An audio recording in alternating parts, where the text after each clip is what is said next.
예, 김성규 에너지머니 시간입니다. 앞서 말씀드린 것처럼 히토류 관련주가 이번 주에 이슈가 되고 있는데요. 우리가 생각하는 것처럼 변동성이 있죠. 이들 기업의 특성이 그런데요. 김선규 소장님이 얘기를 하신다니까 내용을 좀 깊게 들어보려고요. SC 글로벌 센터 김선규 소장님 오셨습니다. 어서 오십시오. 안녕하세요. 과거에도 히토류 얘기가 있었는데 지금 히토류 나오는 건 이제 2차 전지 핵심 소재라고 해서 긴장하고 또 이제 관련주들 급등하는 건데 히토류 또 지금 얘기하는 그 히토류 중에 그 금속하고 물질하고 2차 전지하고 어떤 관련이 있는 겁니까? 사실 이제 그 2차 전지 말고도 지금 굉장히 많은 히토류가 반도체라든가 이제 뭐 우리 그 쓰는 전기차의 구동 모터에 들어가는 그 자석, 연구 자석에도 많이 들어갑니다. 그래서 지금 여기 보면 2차 전지 같으면 일단 그 중에 제일 중요한 건 역시 우리가 알고 있는 리튬이나 코발트가 가장 중요한 그런 부분이 되겠고, 그 다음에 두 번째 이제 전기차 구동 모터, 이번에 그 페라이트 때문에 지금 뭐 사마전기나 전잠 아니면 다른 그 유니온 같은 이런 것들이 되게 지금 오르고 있는데 이 부분에서는 네오디뮴이라 그래서 이게 제일 중요하고요. 그 다음에 이제 디스프로슘이라고 부르는 이게 있습니다. 그래서 여기 나오는 자료 보시면은 산화 디스프로슘하고 그 다음에 산화 네오디뮴이라는 요 그 두 가지가 가장 중요하고요. 그래서 봤을 때 특히 니오디뮴 같은 경우는 지금 3배 이상 뛰어오른 거를 볼 수가 있죠. 그리고 이제 반도체를 보시게 되면은 이제 그 여기에 그 여러 가지 그 프로세오디뮴이나 세륨, 그 다음에 란타늄, 보통 란탄 계열이라 부르는 이쪽에 히토류, 그 다음에 사마륨이나 가돌리늄 같은 이런 것들이 좀 있습니다.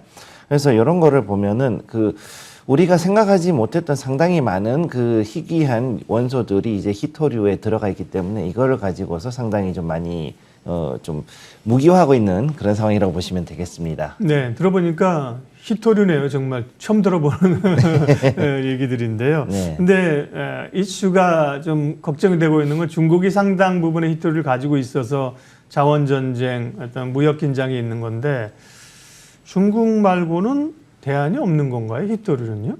꼭 그렇지는 않습니다. 사실 이제 이거를 말씀을 드리면은 히토류는 사실 세계 어느 나라에나 존재를 합니다. 근데 단지 문제는 뭐냐면 이게 경제성이 있을 만큼 많이 가지고 있느냐 없느냐가 제일 중요한 거고요.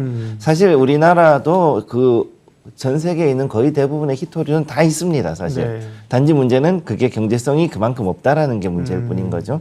그래서 지금 문제는 히토류의 채굴권에 대한 게 가장 중요한데 이 채굴권을 평균 한 70% 이상을 중국이 가지고 있다는 게 이게 가장 큰 문제가 되는 거고 그래서 이 부분 때문에 지금 최근 들어서 탈중국의 움직임이 좀 커지는 게 바로 그런 부분 때문입니다.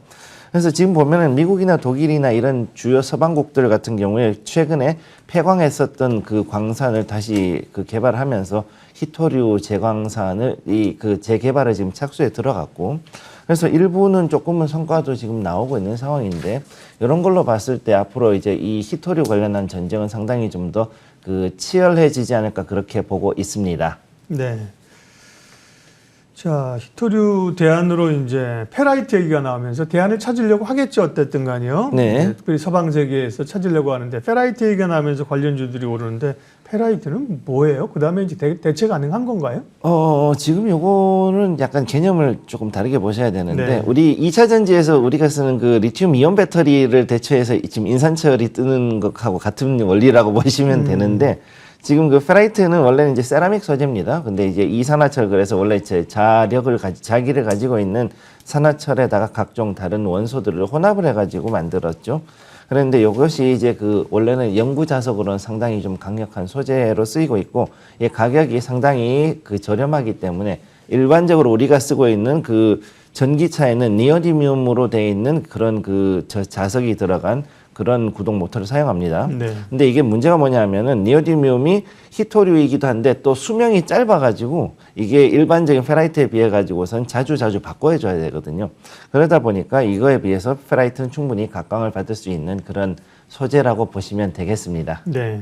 히토류 관련해서는 일본과 중국 간의 분쟁이 한 번 있었잖아요. 일본도 사실 뭐 어쩔 수 없는 그런 상황이었는데 일본은 이 히토류 부분에서 탈중국화에 성공을 했다고요. 네, 지금 그 2010년도에 그때 센카쿠 열도에서 그 분쟁이 한번 있었지 않습니까? 그때 이제 히토류를 무기로 들고 나왔는데 중국이, 그때 당시에 그 반도체를 비롯해가지고 굉장히 많은 그 여러 가지 제품들의 직격탄을 맞았어요. 그야말로. 그래서 이것 때문에 굉장히 고생을 했는데 이후에 이제 2010년도 이후부터 이제 히토류 대체제 개발을 굉장히 많이 했습니다. 지금까지 한 10년 이상을 그 투자를 했고, 이제 토요타 같은 경우는 이제 네오디뮴의 함량을 줄인 신형 그 전기차용 자석을 개발을 했고, 이게 이제 그 차후에 있을 그 여러 가지 그 수소 자동차, 그러니까 수소 연료차에 들어가는 그 자석의 그 구동 모터의 자석을 이걸로 이제 바꾼 거죠. 그 다음에 이제 미쓰비시 같은 경우는 아예 그냥 네오디뮴을 갈아가지고 이 전체적인 자석을 갈아서 다시 회수하는 기술을 개발을 해놓은 상태이고, 그 다음에 이제 모터라 그러면 역시 이제 그 유명한 일본 전산이 있거든요. 일본 전산 같은 경우는 아예 그 히토류가 없는 모터를 개발을 했고, 그 다음에 최근에는 이제 히토류에 대한 대체 물질에 대해서 조금씩 개발을 하고 있는 이런 상황이라고 보시면 되겠습니다. 네.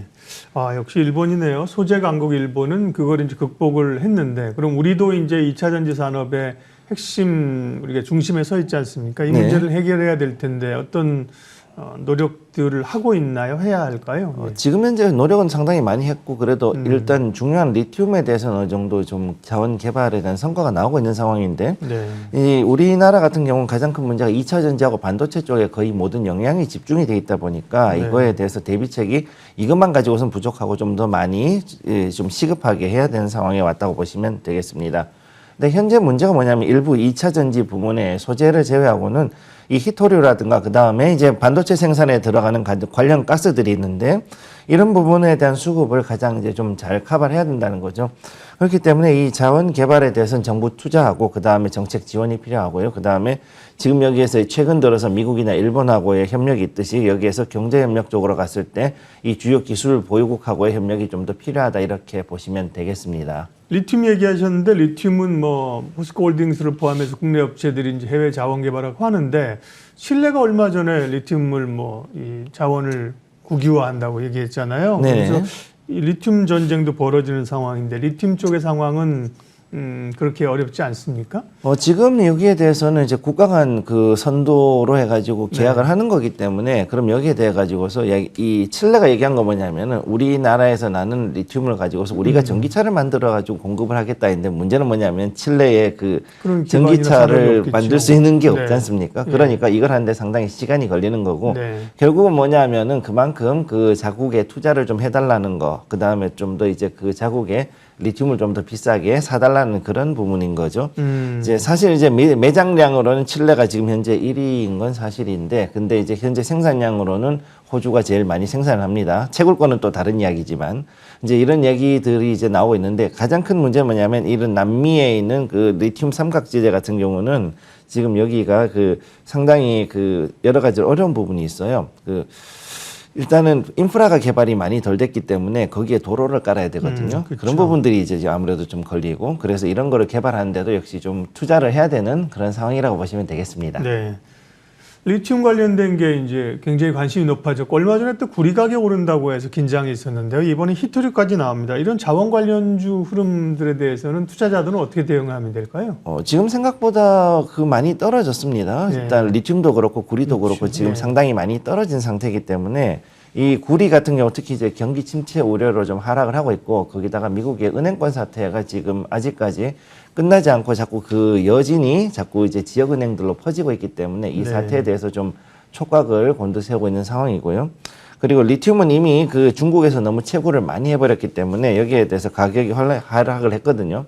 그렇지만은 관련된 이 ETF들을 보고서는 어느 정도 분할 저가 매수로 이제 분할에 들어가는 게 아무래도 지금 오히려 좋은 방법이 될 거라고 보는데, 왜냐하면은 이 리튬이라는 것이 현재 그 신규로 대규모의 어떤 그 매장된 광산이나 아니면은 연모 개발이 아직까지는 많이 이루어지지 않았기 때문에 오히려 지금같이 이렇게 채굴량이 증가한다 그러면은 그 신규로 더 이상 그 가치 매장량이 늘어나지 않는다 그러면 결국은 가격은 올라갈 수밖에 없거든요. 그러니까 이런 부분은 좀 지켜보셔야 되고, 그다음에 여기서 투자에서 중요한 거는 일단 그 급등락하는 이런 그 종목에 대한 것들, 쉽게 얘기해서 어떤 원자재가 어떤 게 갑자기 급등하거나 급락을 하는 거에 대해 보는 게 아니라 꾸준하게 성과를 낼 수 있는 그런 종목들을 일단 찾아야 됩니다.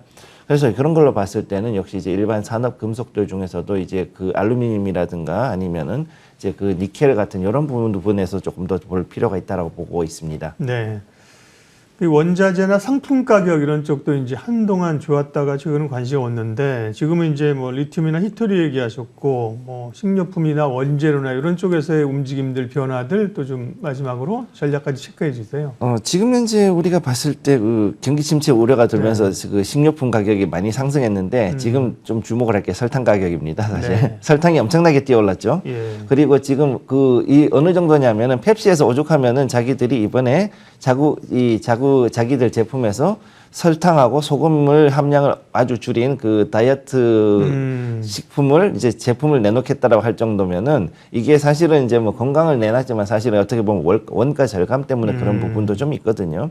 지금 이 설탕 가격이 지금 굉장히 강하게 오르고 있는 걸로 봤을 때는 앞으로 이런 부분도 좀 봐야 되는 상황이고, 그다음에 현재 곡물이 저점을 깼다고 내려갔다가 지금 다시 조금 반등은 들어왔는데 현재 이것 말고도 이제 마른 돼지 같이 중국에 관련돼 있는 먹거리에 대한 것들 이런 부분에 대한 움직임들 앞으로 조금 더 주목을 할 필요가 있고, 그다음에 지금 현재 쌀 가격이 굉장히 좀 변동이 심합니다. 그런 부분도 봐야 됩니다. 그리고 마지막으로 이제 천연가스인데 지금 천연가스 굉장히 바닥이죠. 2년 전 평년 수준의 가격으로 지금 하락을 했는데 여기서 올 여름이 되면 상승 가능성이 있으니까 이 천연가스가 비록 이번에 그 SG 사태 때문에 상당히 그 크게 후드려 맞았지 않습니까? 네. 그랬음에도 불구하고 전체적인 수요 자체는 아무래도 좀 올라갈 수 있기 때문에 요거 부분에 대해서는 오히려 지금 조금씩 아주 조심스럽게 살짝 볼 필요는 있다, 이렇게 말씀드리겠습니다. 예, 히토리 얘기로 시작해가지고 또 여러 자원 관련된 전략까지 SC글로벌 센터 김선규 소장님과 함께했습니다. 고맙습니다. 네, 감사합니다. 지수 한번 확인하겠습니다. 코스피는 6포인트, 코스닥은 또 약밥까지 올라오면서요. 예, 또 많이 밀리지는 않는 그런 모양새이고 내일 휴일을 앞두고 있기 때문에 좀 조정세이기도 하고 그런 모양새로 진행이 됩니다. 이슈앤뷰 오늘 순서는 여기까지 하겠습니다. 함께해 주셔서 고맙습니다.